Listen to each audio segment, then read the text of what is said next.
whole body twitches as I wake with a start. In a panic, my gaze scurries wildly around. The first thing I notice is the subtle, comforting vibration of the bus engine. Wrapped around my wrists are the straps of 2 bags chock full with groceries.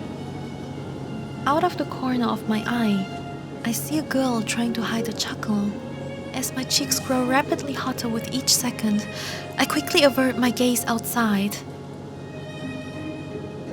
People, buildings, a bus stop. Huh? A bus stop? No, not just any bus stop. It's my bus stop! Within a second, I'm on my feet, dashing towards the bus door that has already closed. In a last-ditch attempt, I hit the stop button, but to no avail. The bus is already moving again. With burning cheeks, I trot back to my seat, still feeling the gaze of the girl from before. What a great day. First, that stupid nightmare. Now missing my stop too. All because my car is at the repair shop. And why is it that buses are so comfy? Back in my seat, I try to remember what I dreamed about that got me so worked up in the first place. But nothing comes to my mind. As if all recollections of the nightmare dissipated the moment my mind was occupied by anything else. Instead, a feeling of déjà vu overcomes me. Something about this seems familiar, but I can't quite put my finger on it. Oh well, with nothing else to do, and not keen on falling asleep again, I again direct my gaze towards the window, absent-mindedly staring at my own reflection. It can't have been long, but at some point, I realize that my eyelids have been getting heavier and heavier. Oi! Now that you're up, don't fall asleep again. Better get up, or else I risk missing the next stop as well.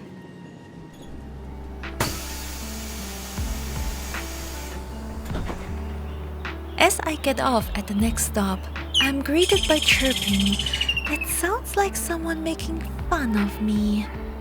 I wonder who it was that I saw sleeping last stop. A little bird is sitting on top of the bus stop sign, as if waiting for me. No, not as if.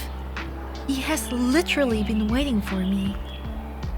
This bird is Bau-kun, my brother who accompanied me when I decided to sneak into the human world. We used to live together, but ever since I moved into a new apartment, he's had to be careful because the building's owner is very adamant on his tenants not to keep any pets. Though Falcon would of course never allow himself to be referred to as a pet. Anyway, as a result, we have been seeing each other less than we used to. Did you stay up all night again? No, that's not it. I had stuff to do, okay? He shakes his little head. Sleeping through your stop. One of these days, you'll end up oversleeping for your streams as well. Oh, come on. You have no idea how easily you can fall asleep in buses.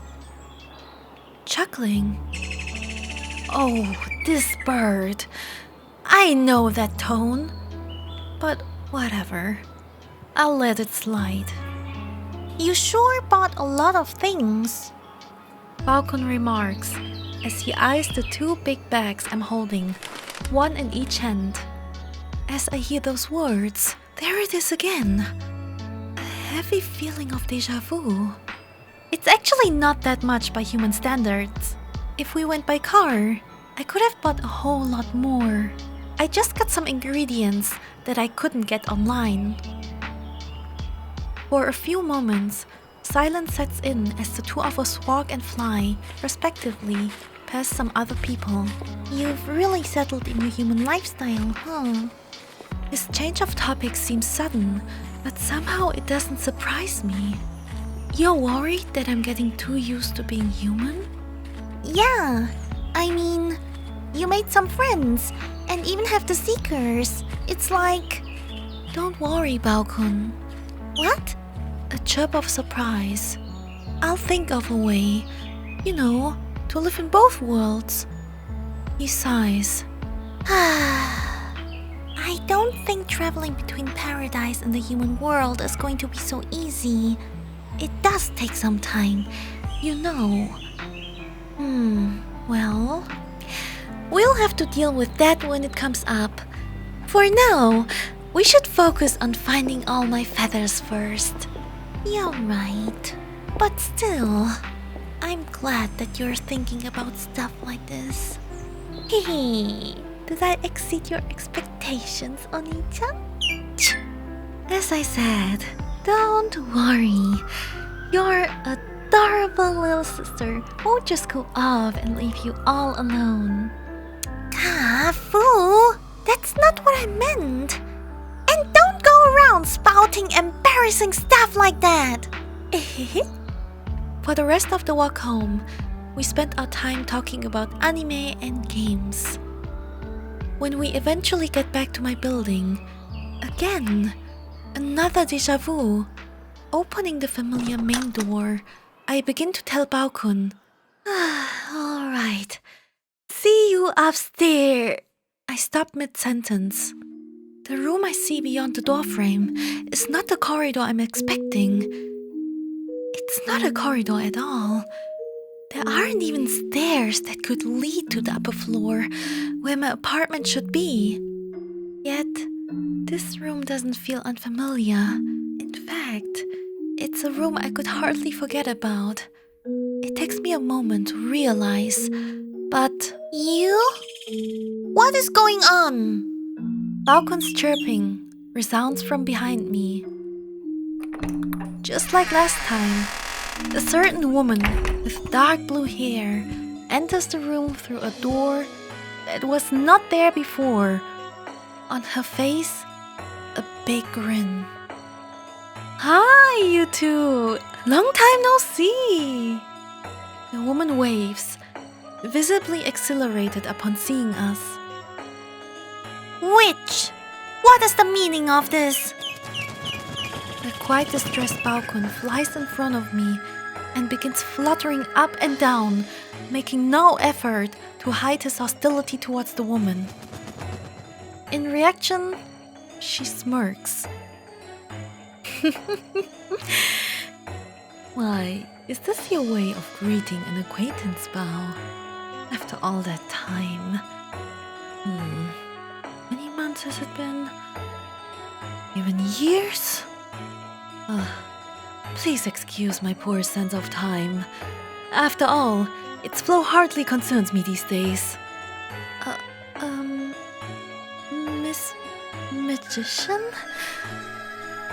I barely hear my own voice. That's a bit generic, isn't it? Right. I have yet to properly introduce myself. My bad. No wonder poor Bao is still treating me like a stranger when he doesn't even know my name. I wouldn't treat strangers like this, my brother exclaims in response, but the magician continues on, unimpeded. You may call me Tayat. You know, I've missed the two of you. Since you wouldn't come over to play, I thought maybe I should just visit you instead. Now, close the door behind you properly, would you, Yumi dear?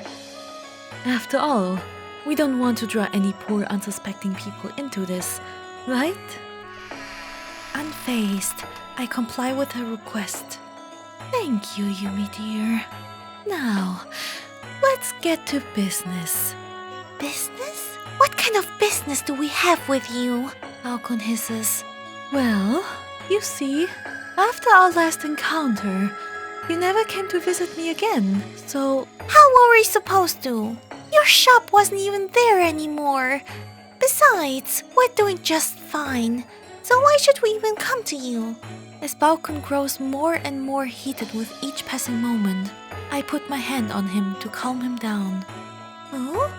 It'll be fine, I think. Let's hear what she has to say first. How can you say that? All of this is super fishy. Now, listen to your dear sister Bao. Anyway, where was I? Ah, yes. So I spent some time thinking and working on a little something. It took me a while, but now that I'm finally done, I wanted to get in touch with you ASAP. Oh, and I do apologize for the sudden intrusion. I was simply too excited. You understand, don't you? That feeling when you complete something and just can't wait to share it. Last time, you said there was a prize. I assume you want something then? Running low on money? My brother seems to have calmed down somewhat and lands on my right shoulder. Silly boy Bao. Money is of no particular interest to me. You see, I'm much more interested in promises. That's why I'd like to suggest a pactum animarum. As she speaks those words, she presents a parchment roll and solemnly unrolls it. I take a few steps closer to read what's written on the paper. Oh, you don't seem surprised, Yumi dear. Don't tell me you kingfishers are familiar with this sort of contract. Though, judging by Bao's reaction, that doesn't seem likely. No, I was just curious. Please go on. What is it? For a moment, Tayat silently stares at me, but then continues. It's a contract that binds both our souls, Yumi dear. The conditions themselves are exceedingly simple. Saying so, she points to the text on the parchment. I will grant you any 3 wishes, as long as they're within the realms of my powers. In return, you only have to grant me a single wish. And of course, that one similarly has to be something you're capable of. I take the paper out of her hand and examine it carefully. I cannot quite put it into words, but it doesn't feel like I'm seeing it for the first time. How do I know the contract works as you described? What prevents you from just walking away after I grant you your wish? You've become more careful, haven't you? Did you have some bad experiences in the human world, my dear little kingfisher? Ignoring her snarky remark, I just silently watch her. Fine. I thought the terms were already overwhelmingly in your favor, but let me make it a tad more clear then. Picking up a pen from somewhere, she takes the paper out of my hands and begins to add additional passages to the text. Handing me the revised version, she continues. I have to fulfill 3 wishes first before I can demand you to grant me my wish. Now, there is no way for me to scam you, is there? She's right. This does look quite favorable for our side now, but still, there's something in me that I cannot quite describe which makes me hesitate. While I am still mulling this over, Falcon continues. So what if Fu doesn't uphold her side of the bargain? Not that we would want to cheat, but I feel like the terms aren't clear enough. Oh, right. I didn't expect you to be the kind of people who would go back on their word. But for the sake of clarity, if one party fails to uphold their side of the deal, they will die. Or more specifically, their soul will be destroyed, leaving nothing but an empty shell behind. As she casually speaks these words with a smile, I watch Bau-kun fall silent, I should be horrified as well, but... There's no way! Falcon is the first one to speak. We've been fine until now, so thank you for your offer, but I think we're good. Oh, so you think you can find all the feathers on your own? Oh, pardon. With your little seekers?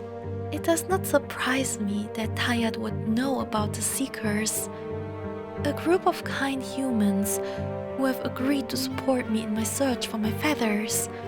Still, hearing her mention them so casually sends a chill down my spine.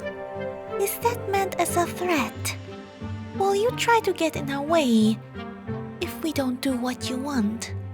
Bau-kun shoots back. In response, Tayat lets out a hearty laugh.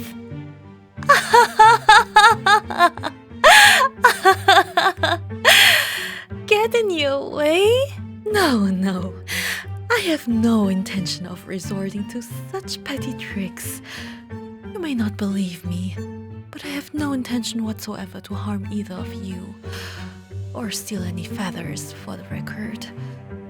You see, you've been taking your time finding the missing feathers, and it seems that you don't understand a very fundamental thing. The longer you stay in this world, the higher the chance that you will catch the attention of certain someones. I am merely offering you help in case you need it. Look, if you're lucky, you could use up to 2 wishes and never wish for anything else beyond that. You'll always be in full control. She does have a point. That does sound pretty good. Wait, then surely you have no problem telling us what your wish is, unless it's something that we would not like, to put it mildly. Hearing Bau-kun's retort, the magician breaks into a disturbing smile. That's something I can't do. Of course, I understand that this will appear suspicious, but all I can offer is the promise that it is something that won't harm either of you, and that it is something my dear Yumi will definitely be able to do. I glance at Bau-kun. I know exactly what goes through his head right now, but still, just for the record, Tayat, I can't wish for more wishes, right? Fu! Bau-kun cries out as he hears my response, while the magician chuckles.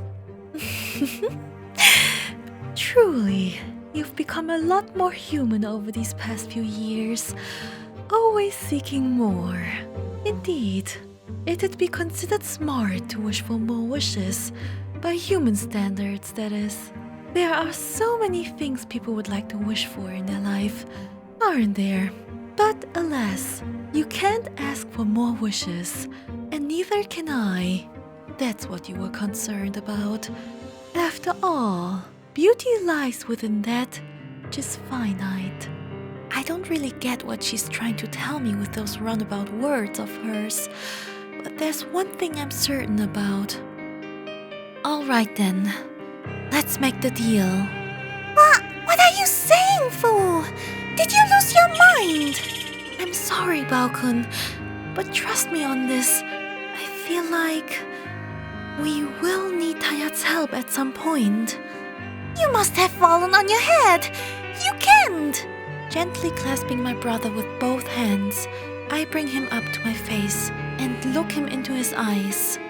Believe me, Bau-kun, I cannot quite put it into words, but I have a feeling that this is the right choice. I can tell that he's not convinced, but at least he's not complaining anymore. That's probably the best I can do right now. I will have to talk to him properly afterwards. For now, though, I divert my attention back to Tayat, who has been watching me with narrowed eyes. So, what do I have to do? Just sign here. As she hands me a pen, She points to a spot on the paper, next to a bunch of elaborate letters I cannot read. I guess that must be her signature.